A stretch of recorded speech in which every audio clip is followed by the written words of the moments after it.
स्थानिक स्वराज्य संस्थांच्या निवडणुकांची तयारी आता अंतिम टप्प्यात आली असून राज्य निवडणूक आयोग पुढच्या आठवड्यात नगरपालिका आणि नगरपंचायत निवडणुकांची घोषणा करेल अशी अपेक्षा आहे।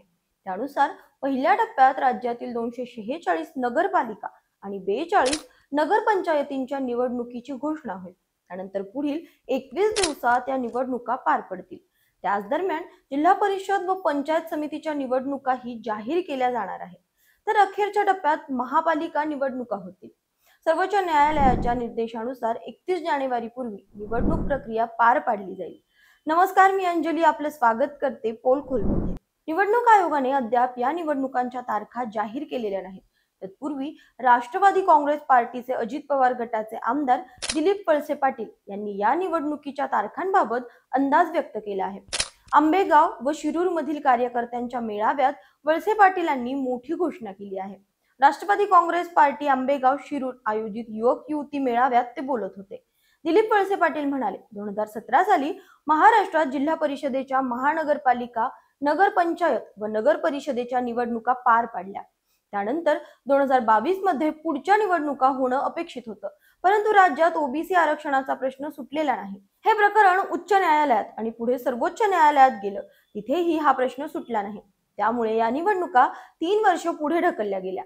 दरम्यानच्या काळात आपल्या कार्यकर्त्यांनी निवडणुकांसाठी जी तयारी केली होती ती वाया गेली।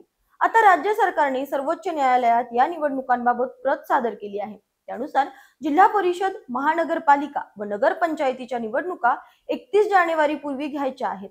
सर्वोच्च न्यायालयाने आदेश दिले आहेत की वाटेल त्या परिस्थितीत 31 जानेवारी पूर्वी या निवडणुका पूर्ण करायच्या आहेत। आता 2 ते 3 दिवसांनी निवडणुकीच्या तारखा जाहीर होणार असतील तर आपल्याला तयारी करावी लागेल। येथील स्थानिक निवडणुकीत 17 प्रभाग आहेत, त्यामुळे आपल्याकडून 17 लोकांना संधी मिळणार आहे। नगर अध्यक्षांची निवड होणार आहे, सर्वांना संधी मिळणार नाही। ज्याला संधी मिळेल तो आपल्या पक्षाचा उमेदवार असेल। प्रत्येक उमेदवार हा घड्याळाचा म्हणजेच राष्ट्रवादी काँग्रेस पार्टीचा उमेदवार आहे, हे लक्षात ठेवून तुम्ही कार्यकर्त्यांनी काम केलं पाहिजे। दिलीप वळसे पाटील म्हणाले, माझ्या माहितीप्रमाणे नगरपंचायतीच्या निवडणुका चालू असतानाच जिल्हा परिषदेच्या निवडणुका जाहीर होतील।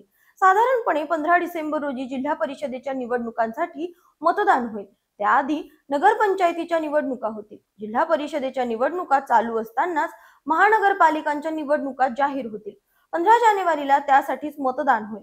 31 जानेवारी पूर्वी सर्व महानगरपालिका व नगरपालिकांच्या निवडणुकीचा निकाल जाहीर होऊन हा निवडणूक कार्यक्रम संपलेला असेल आणि नवीन लोकांच्या हातात सत्ता मिळालेली तुम्हाला दिसेल। तुम्हाला काय वाटतं? तुमच्या प्रतिक्रिया कमेंट्स मध्ये नक्की कळवा। अशाच माहितीपूर्वक व्हिडिओसाठी आमच्या चॅनलला लाईक, सबस्क्राईब आणि शेअर करा।